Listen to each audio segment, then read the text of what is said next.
Alrighty. What is going on, everybody? Welcome back to the Chaos Reigns Gaming channel, and today we're doing another custom map. As you can see, we are part of the 101st Airborne Division, the Ardennes Forest in Belgium. And it is during World War II, December 22nd, 1944. So, this map is a little small from what I've seen. However, I have played through it once. I have not done anything with it.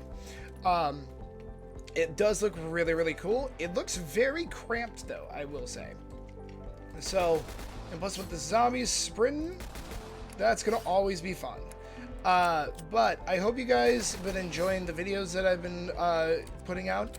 I've been really having a lot of fun with it. If you guys are enjoying this kind of stuff, please make sure to leave a like, hit that subscribe button, and turn on notifications so you won't miss an upload.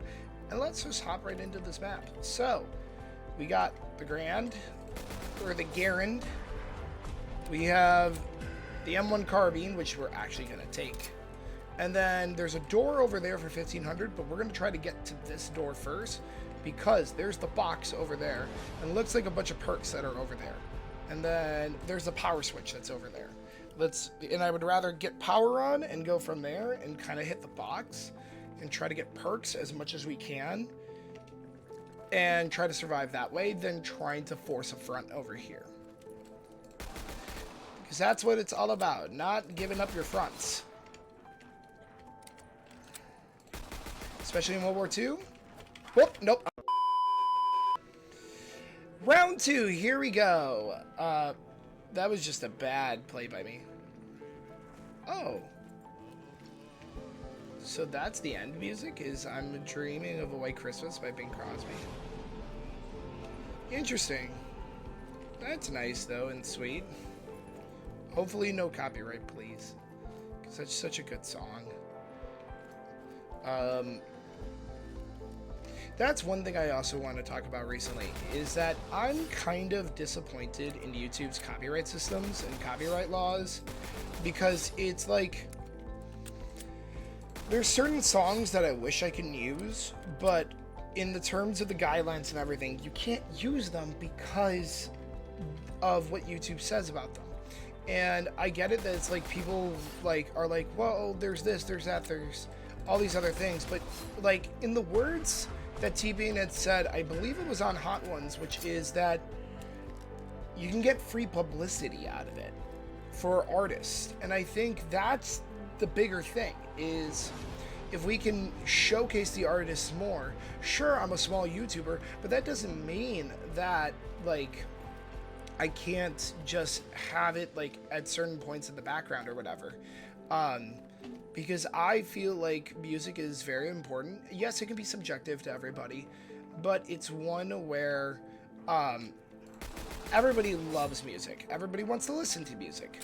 And I wouldn't, like, I don't want to deprive anybody of listening to good music. Whether it's rap, whether it's rock, which for me, mine is metal.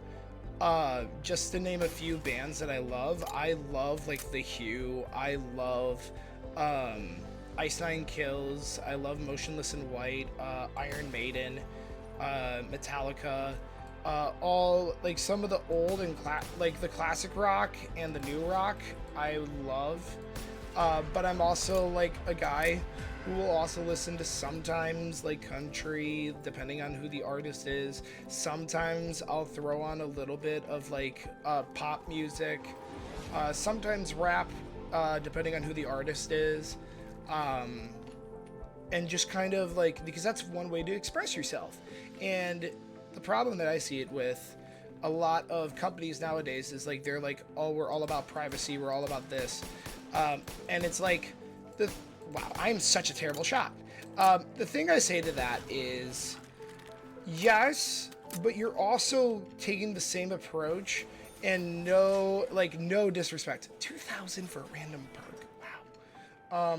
No disrespect at all to like Metallica and all of them. I just found this to be really, really hilarious, which is, this is not the days of like when you can go out and file the lawsuit of Napster, just because of, oh, everybody's downloading our music. Everybody does that nowadays. It's like you have YouTube the MP3, you have a bunch of other sites that you can just download music for free instead of just paying it.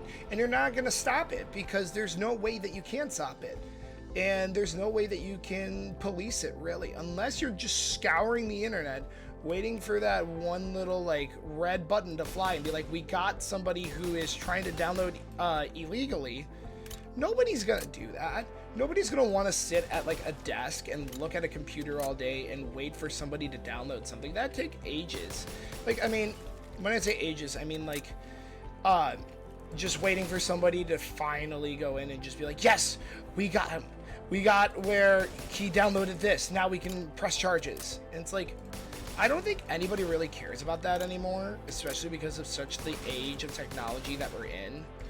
Like, that's kind of my little point of like why I feel like it's unimportant to just like let people have their way with like have their own things with music.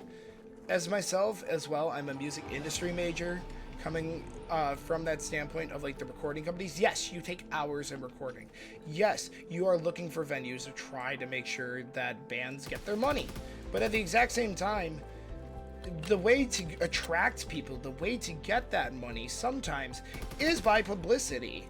And the easiest thing, oh nice, is to let people out on YouTube or any other platform just use the music. So that way then it gives you that free publicity. If anything, then if I were to like put songs in, yeah, I would definitely give more publicity to other artists that it's like, that I've never heard of before. Like, I would give, like, for me, well, most of the times for my music, it would be probably like Avenged Sevenfold and Ice Nine Kills. But I would definitely be like, if somebody's like, hey, we want you to play this song because we think it's really, really fun and it's really cool and we think it would vibe with your video, I'd be like, sure, that's fine. I don't mind that. Like, as long as for me, it's like, I'm not going in and getting sued for copyright. That's my only thing. If it's within a negotiable agreement of just like, yeah, you can do this and you can play this part of it, or like, hey, we're okay with you using our song or whatever, and they reach out privately, I'm totally chill with that. That doesn't bother me at all. If anything, it would make me happy because it's like, hey, you're understanding that it's like you're coming from a background, yes, for me, who's a small creator, who hopefully can make his platform a little bit bigger, but that doesn't mean that it's like, oh, I'm depriving you of sales or anything. It's just like, yeah, here's a little clip of something that it's just like, oh, hey, I really enjoy this kind of music, and you know what, I bet others do too. But yeah, that's kind of my little thing about that kind of stuff. It's just more of, hey, let the creators have some of the freedom, because if you restrict that freedom, they're not going to want to do anything with it. Deadshot? Okay. I'm kind of looking right now just to get, like, I'm kind of looking to get quick revive right now. I appreciate the double tap. I appreciate the dead shot. Oh, Jug, that's even better. I'll take that. And then I got enough points to at least hit one box time? Sure. Cool sniper, but not right now. But yeah, so that's kind of my little thing about, like, with the music industry and all that. Like, okay. The other thing I will say is that, like, I appreciate international artists as well, because it's a different sound, it's a different way. Like, for me, because of the map Ardennes, and it's closer to, like, European countries, I think some German music is pretty good. I think some Spanish music is pretty good. Like, when I say Spanish music, I mean more towards Spain, like España. Like, I mean, a lot of good guitarists actually are, like, located towards, like, Spain's border. And that's actually, like, really, really cool and really, really nice to see, because there's, like, a few that I've even seen where it's like, one of the things that I never thought could be the case is like bagpipe music, like in Scotland. Like putting it with metal music is actually really, really cool. And if there's a group that I would definitely like, I would recommend checking out is like Ulevate or Ulevite, however you say them. I apologize if I butchered the pronunciation. But they're very good, and they use like mandolins, they use other instruments, even like some of the social media influencers like Ali the Piper and all that is like really, really cool just to see them take modern music and throw it on its head and be like, yeah, we're actually going to do it this way. Like, it's pretty cool just to see like what they come up with. And I hope that like music kind of evolves like that even further. I apologize if it's just some music rant, but it's like, I'm very passionate about it. I'm very passionate about, like, yes, getting the credibility where credibility is due, but at the exact same time, understanding, nice, so back here is Pack-a-Punch, and 20k to escape, cool. But like I said, it's more about trying to give that publicity to bands.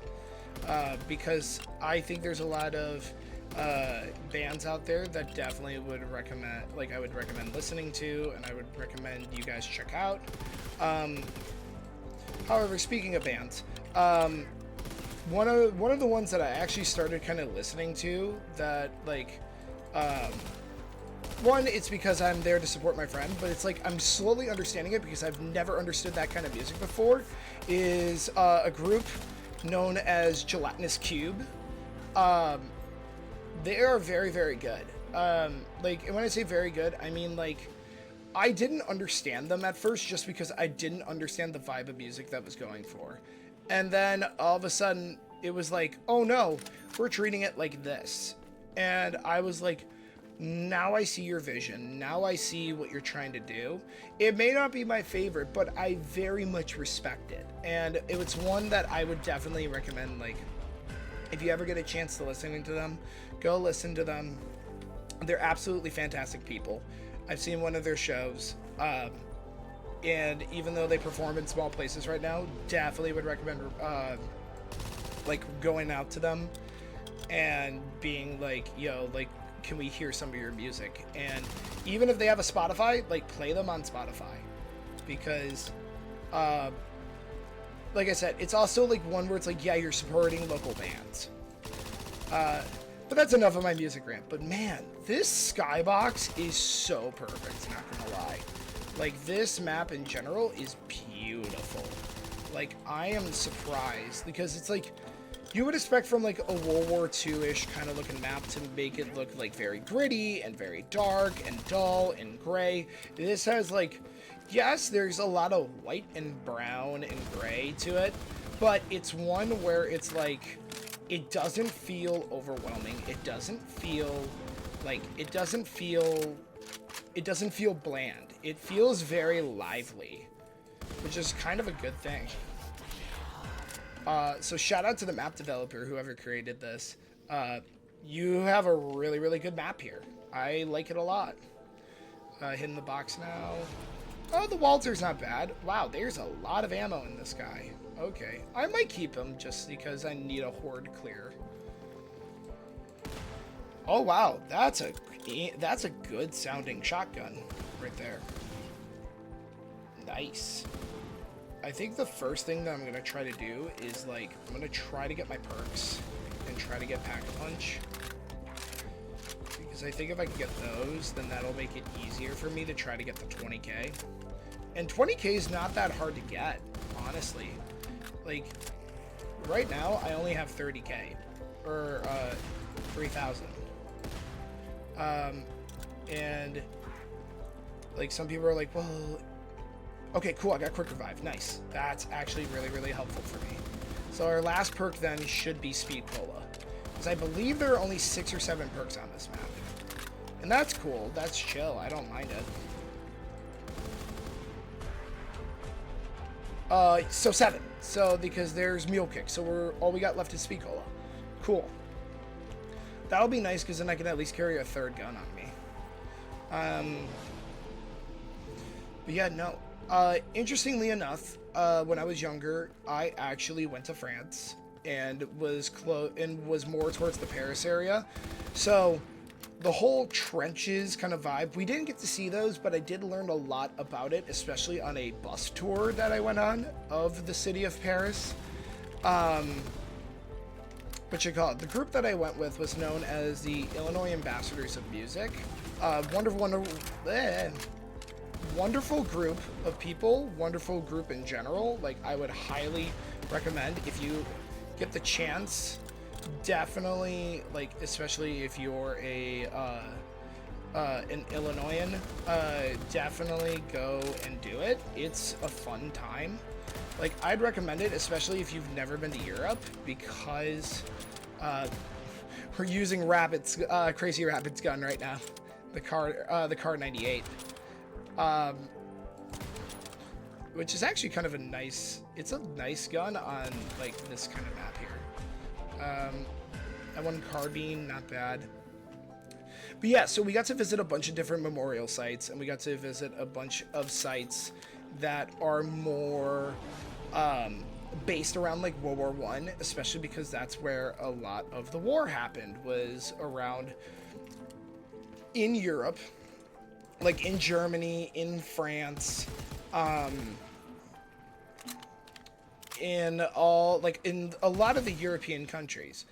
You don't see it as much as in the UK because of, like, with the raids, it was more like air raids that happened with them rather than, like, trench digging. However, a lot of us were curious about the trenches because it was such a the trenches are still there. So if you get a chance to go to France and get to go see the trenches, I would definitely recommend it, because it's such a big part of history and we don't even realize it, that it's like, oh, this is what it was. Like, this is how devastating the war came, and it makes you really stop and think, like, how everything was idolized. Like when I say idolized, I mean, like, people left, right, and center were signing up for, like, both world wars. Some of them wanted to, some of them didn't. And of course, it's like when there is, like, the draft and all that stuff, yeah, it sucks. Like, it really is bad, because what if people just, like, don't have the capacity to fight? What if people don't have all this?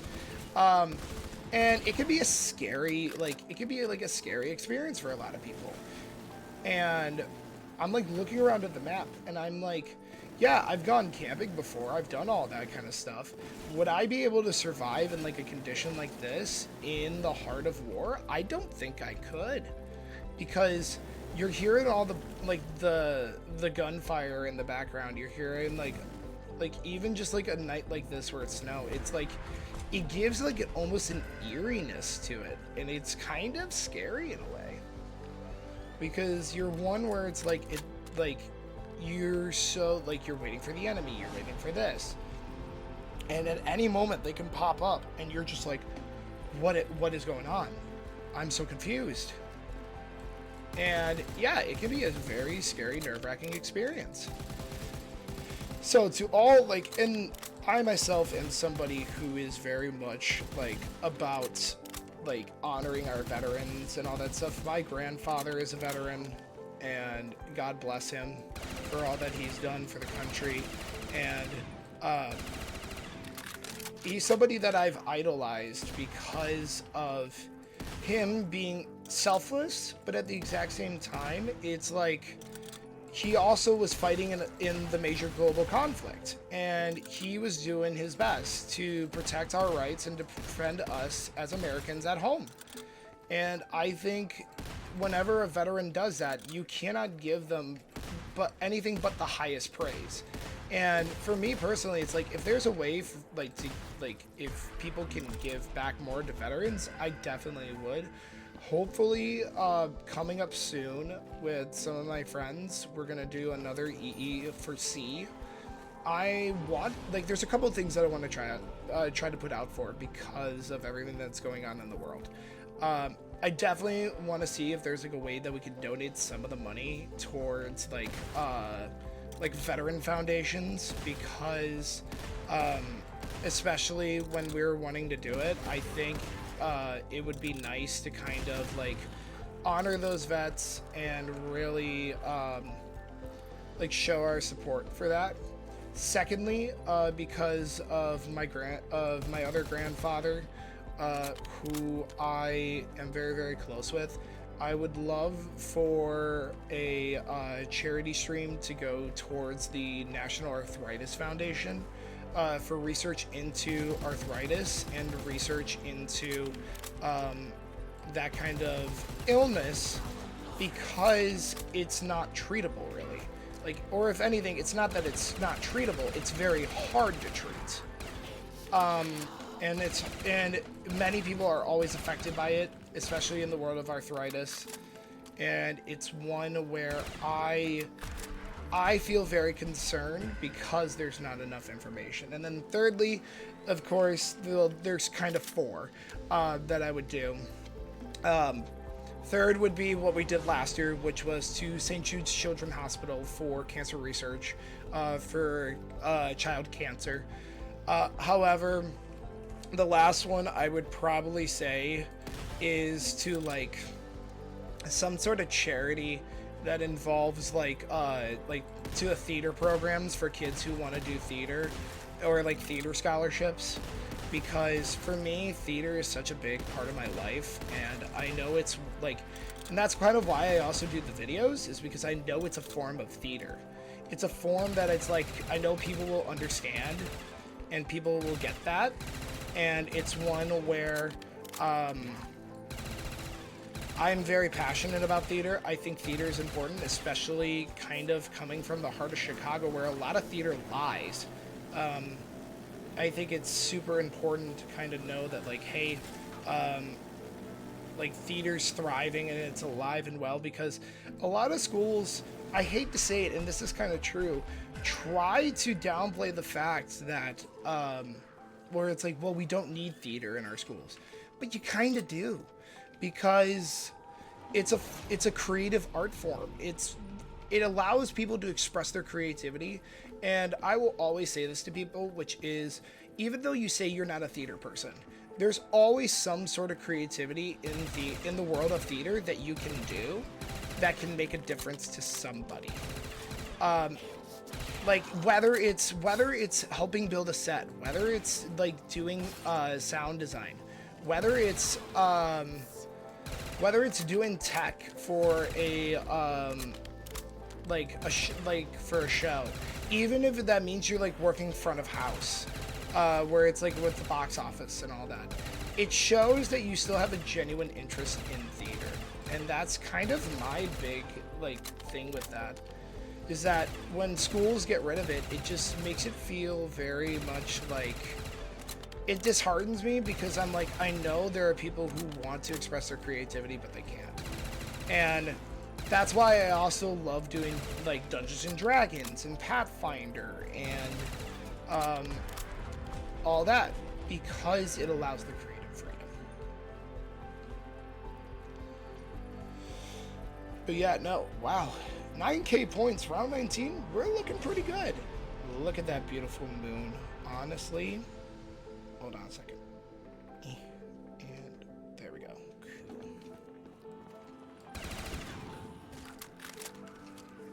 Well, that was very helpful, and same with that. And we're halfway there. Cool.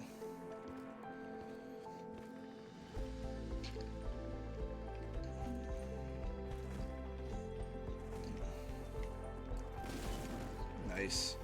Getting close.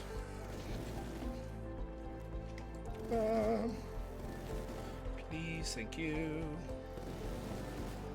Oh my goodness, we are running.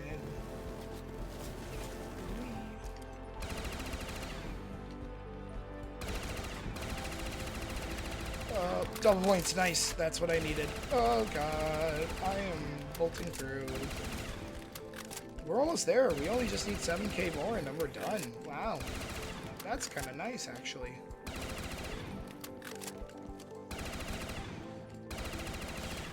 But speaking of geography, I'm not exactly like, okay, there's a couple things in history that I know about the Ardennes. I know the Ardennes was considered to be the impenetrable, like, mountainside that, like, countries couldn't pass through earlier on in, like, not just the US, but, like, European history is what I mean. That it's like, oh, it's considered to be this unpenetrable mountain force and all of that, and nobody could get past it. So I understand that, at least. The only thing that's I'm kind of curious about is more of, like, what else is kind of the Ardennes known for, and if you guys want to let me know down in the comments, or if you want to, like, send stuff over to my business email, go ahead and do so, because I'm actually very curious about it. I am a huge World War I and World War II, like, history guy. Like, and I even, like, my best friend himself is also a reenactor for World War II kind of stuff, so this is, like, pretty much up his alley. And we just got 20k, but we're going to try to go 2 more rounds and then hit at, and do a you always win and hit round 22, which I think would be kind of funny. Where it's like, yeah, it's not a you always win map, but we're doing it that way. But yeah, so, like I said, I know it's in Belgium. I know during, like, World War I, they were trying to send over, I think it was 800,000 troops that were trying to get into France, and Belgium said no. And they fought back against the Germans, which is really, really cool. That they were like, yeah, we're going to do this. And then they were backing up originally because they couldn't hold the line or they were, like, trying to back up in forms of retreat. However, then one of the generals, I don't know if it was a French general or a British general, was like, no, we are not giving up this line, and basically made the Germans stop in their tracks from trying to reach the city of Paris. And then that's when they started digging the trenches. And I know, one of the games that I know does it really, really well, and that I want to see, like, I'm curious to know if you guys would like to see gameplay of it. If you do, I would definitely get it. Is Battlefield 1? Because Battlefield 1 is actually, like, also a really, really fun game. And it's one where I can actually then, like, play with my brother, so that way then, because I think it would do really, really well, especially because he's a big Battlefield 1 player. I am not. He's the one that will mainly be like, yo, let's play 7 Days to Die, let's do Battlefield 1, let's do all of that. But I'd just be curious. Well, it is round 22, so yeetus, and that is Ardennes. I hope you guys did enjoy. If you guys do, please make sure you leave a like, hit the subscribe button, turn on notifications, leave your comments of what I should do next to make sure I know you guys are part of the Chaos Army. Until then, I will see you guys in the next one. Peace out.